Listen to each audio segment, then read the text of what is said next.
வணக்கம் நண்பர்களே, இந்த கிளாஸ்ல நம்ம பார்க்க போற கமெண்ட் பாத்தீங்கன்னா revolve boss or base and revolve cut.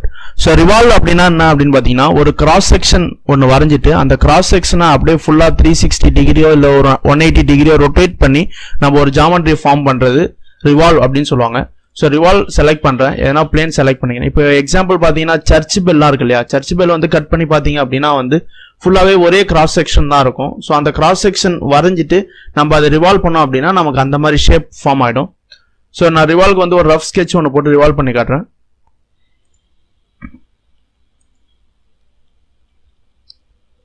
So then spline எடுத்துக்கிறேன்.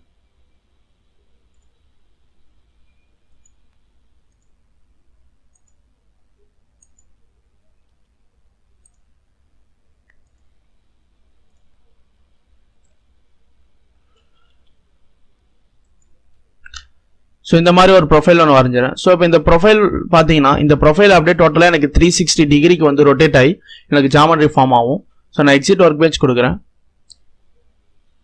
எக்ஸிட் ஒர்க் பெஞ்ச் கொடுத்துட்டு ஆக்சிஸ் ஆஃப் ரெவல்யூஷன் பார்த்தீங்கன்னா இதுதான் என்னோட ஆக்சிஸ் ஆஃப் ரெவல்யூஷன். இந்த ஆக்சிஸ் செலக்ட் பண்ண அப்படின்னா எனக்கு 360 டிகிரிக்கு ரொட்டேட் ஆகிட்டு இந்த மாதிரி ஒரு ஜியோமெட்ரி ஃபார்ம் ஆகும். ஸோ எனக்கு 360 டிகிரி ரொட்டேஷன் வேணாம், ஒரு 180 டிகிரி இருந்தால் போதும் அப்படின்னா இங்கே போயிட்டு நீங்கள் டிகிரி சேஞ்ச் பண்ணீங்க அப்படின்னா நமக்கு வந்து டிகிரி சேஞ்ச் ஆகிடும். 180 டிகிரி கொடுத்தோன்னா எனக்கு ஸ்கெட்ச் ஸ்டார்ட் பண்ண இடத்துலேருந்து இந்த சைடு 180 டிகிரி வரும். ஸோ எனக்கு ஸ்கெட்ச் ஸ்டார்ட் பண்ண இடத்துலேருந்து 180 டிகிரி வேணாம், ஸ்கெட்ச் வந்து சென்டராக இருக்கணும்.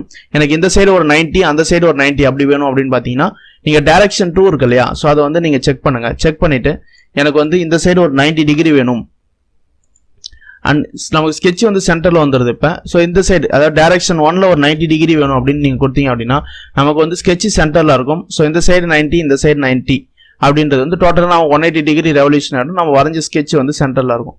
ஸோ எப்போது நம்ம தேவைக்கு ஏற்ப நம்ம வந்து இந்த ரொட்டேஷன் ஆங்கிள்ஸ் கொடுத்தோம் அப்படின்னா நமக்கு ஏற்ற மாதிரி ஜியோமெட்ரி ஃபார்ம் பண்ணலாம்.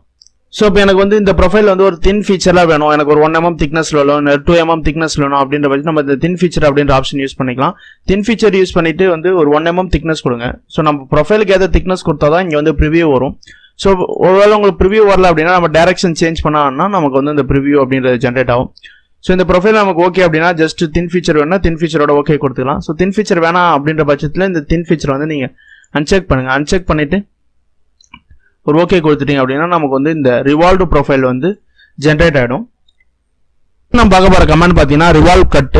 ஸோ ரிவால்வ் கட் அப்படின்றது ஆக்டிவேஷன் இல்லை. ஏன் ஆக்டிவேஷன் இல்லை அப்படின்னு பார்த்தீங்கன்னா வந்து நமக்கு ஏதாவது ப்ரொஃபைல் இருந்தால் மட்டும்தான் அந்த ப்ரொஃபைல் மேலே நம்ம கட் எடுக்க முடியும். ஸோ டிஃபால்ட்டாக ஏதாவது ஒரு ப்ரொஃபைல் இல்லை ஏதாவது ஒரு மாடல் நான் வரைஞ்சிட்டேன் அப்படின்னா இந்த ரிவால்வ் கட் அப்படின்ற ஆப்ஷன் வந்து எனக்கு ஆக்டிவேஷன் ஆகிடும். ஸ்கெட்ச் செலக்ட் பண்ணால் ஸ்கெட்ச் இந்த பிளேன் செலக்ட் பண்ணிக்கிறேன். ஸோ இந்த பிளேனை செலக்ட் பண்ணிட்டு ஒரு ஸ்கொயர் ஒன்று ஒரு ரெக்டாங்கிள் ஒன்று வரைஞ்சி நான் எக்ஸ்ட்ரூட் பண்ணிக்கிறேன். Features extrude.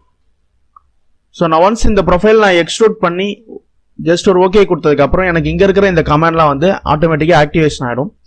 ஸோ இதில் நம்ம பார்க்க போகிறது வந்து ரிவால்வ் கட்டு. ஸோ ரிவால்வ் கட் செலக்ட் பண்ணுங்கள்.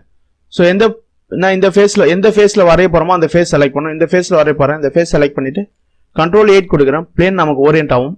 ஸோ இப்போ வந்து என்னுடைய ப்ரொஃபைல் இங்கே நான் ஏதாவது ஒரு ப்ரொஃபைல் ஒன்று வரைஞ்சி ட்ரா பண்ணிக்கிறேன்.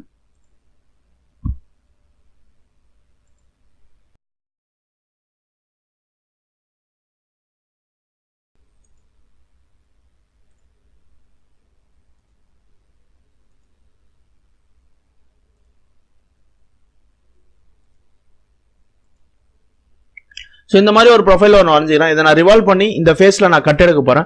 ஸோ என்னோட ஆக்சிஸ் ஆஃப் ரெவல்யூஷன் பார்த்தீங்கன்னா இதுதான் என்னோட axis of revolution.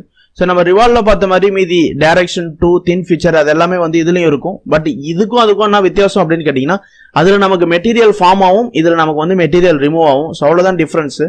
So revolve மட்டும் இல்லை, எக்ஸ்ட்ரூட் கட்டு, ஸ்வீப் கட், லாஃப்ட் கட் இது எல்லா ஆப்ஷனுமே பார்த்தீங்கன்னா ஸோ லாஃப்ட் எக்ஸ்ட்ரூட் ஸ்வீப் அப்படின்றதெல்லாம் மெட்டீரியல் ஃபார்ம் ஆகும்.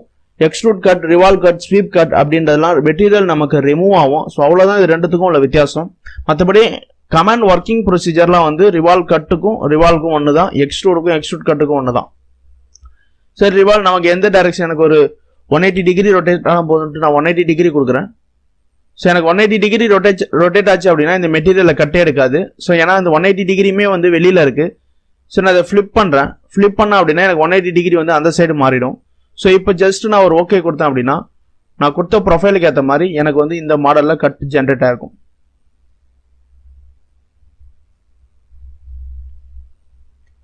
ஸோ இவ்வளோதான் ரிவால்வ் கட் அப்படின்றது. நீங்கள் நடத்தின கிளாஸ் உங்களுக்கு புரிஞ்சிருந்தது அப்படின்னா நீங்கள் லைக் பண்ணுங்கள். உங்களுக்கு ஏதாவது டவுட் இருந்தால் நீங்கள் உங்கள் டவுட்டை வந்து கமெண்ட்டில் ரிலீவ் பண்ணுங்கள். இந்த வீடியோவை வந்து உங்கள் ஃப்ரெண்ட்ஸுக்கு ஷேர் பண்ணுங்கள். ஸோ நம்மளோட அப்டேட்ஸ் தொடர்ந்து வேணால் நம்ம சேனலை சப்ஸ்கிரைப் பண்ணுங்கள். தேங்க்யூ.